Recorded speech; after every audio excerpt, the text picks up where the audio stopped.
Semi-Decent Proposal is certainly an interesting episode of Frasier. This is actually a two-parter, and that doesn't happen that often with Frasier. In fact, that doesn't happen that often with sitcoms in general. Do I think it should have been a two-parter?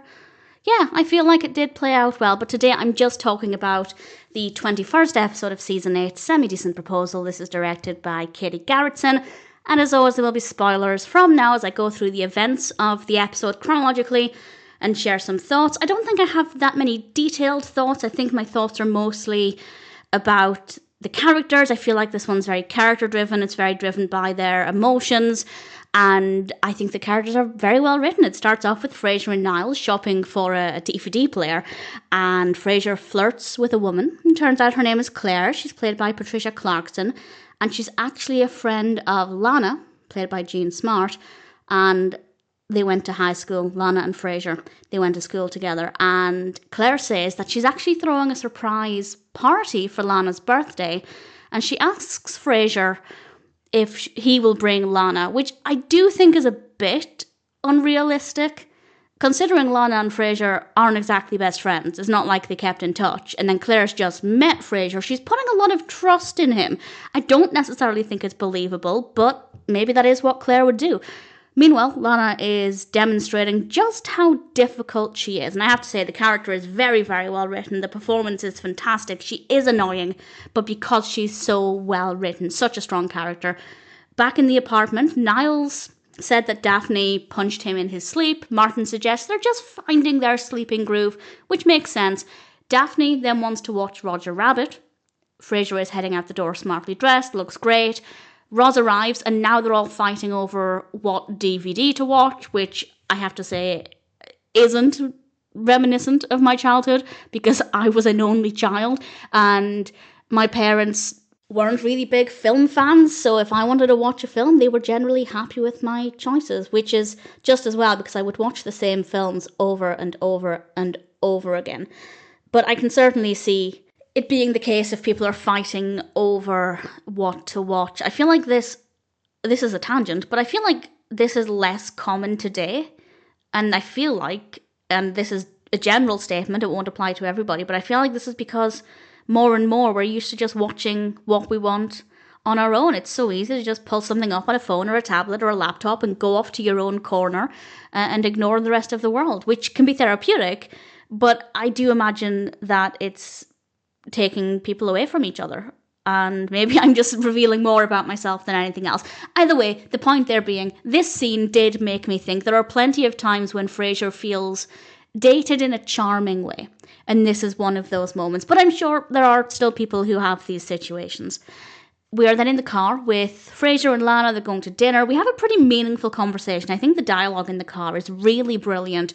She makes Frasier promise that she won't hear the word birthday for the rest of the night. Bit difficult since they're going to a birthday party. She doesn't want to run into anybody she knows. Also difficult.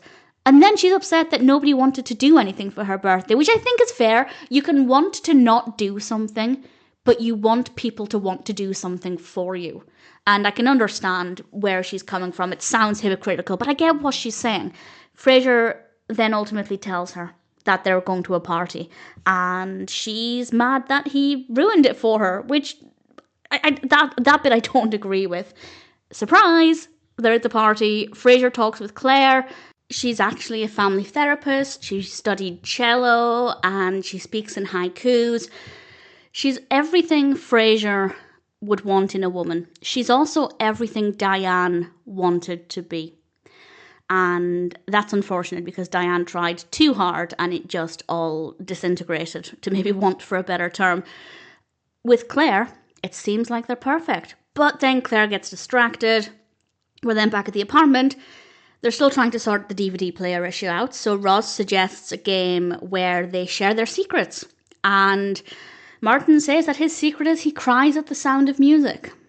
Roz then whispers her secret to Martin, and John Mahoney has the best facial expressions in that moment. And I'd love to know two things. One, what did Peri Gilpin actually whisper in his ear? And two, did the writers actually have a specific story in mind? Or is there not actually a story? Did they never make anything up? And I'd love to know if there was a story. And I'd love to know what Peri Gilpin actually whispered in Martin's ear. We are then at the party again. Frasier brought Claire a wine, but Neil, played by J. Paul Boehmer, just brought her one, so she's got a lot of wine. She seems genuinely interested in Frasier, though.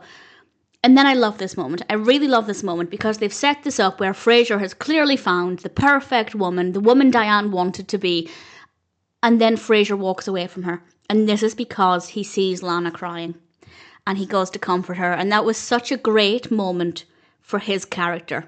I think that was a really wonderful thing for him to do. Nobody wants to see the birthday person crying at their own party, even if they are a pain in the butt. Neil is then giving Claire a ride home.